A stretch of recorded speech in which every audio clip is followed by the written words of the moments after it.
is to get out of your head.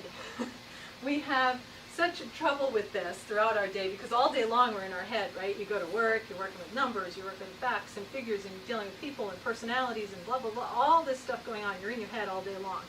But in order to communicate through the heart, you have to get out of your head and bring your awareness to your heart. So I'm going to talk a little bit more in detail about this piece because it's a very important step. And this isn't going to make much sense, but I'll explain it.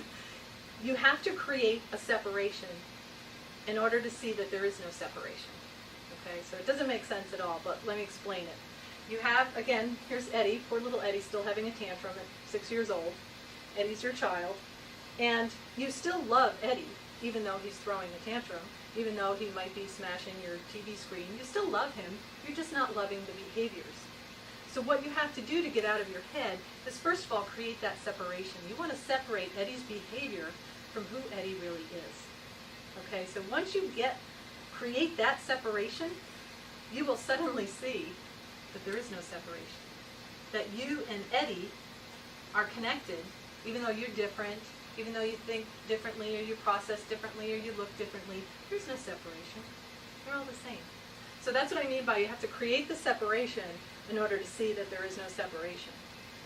Because when we are in our heads all day long, and actually, well, there's a reason why I didn't call this tonight the pathways to connection through mental telepathy. You can use mental telepathy. It works. I use it. Mental telepathy works.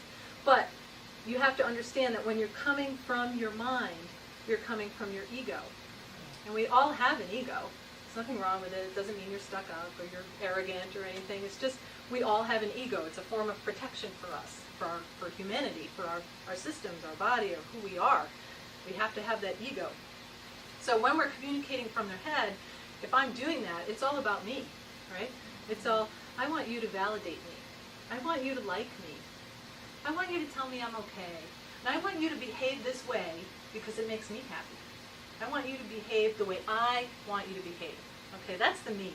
Me, me, me. So mind equals me, but when we drop into our hearts, it changes to we. Because you've created that separation, you now see that there is no separation, and it's a we. When you make that heart connection, it's not me, me, me anymore. I don't even feel the need because I've bypassed my ego. I don't even feel the need to fulfill me. I'm already fulfilled. I'm there. So all I want to do is now communicate with Eddie one-on-one through the heart.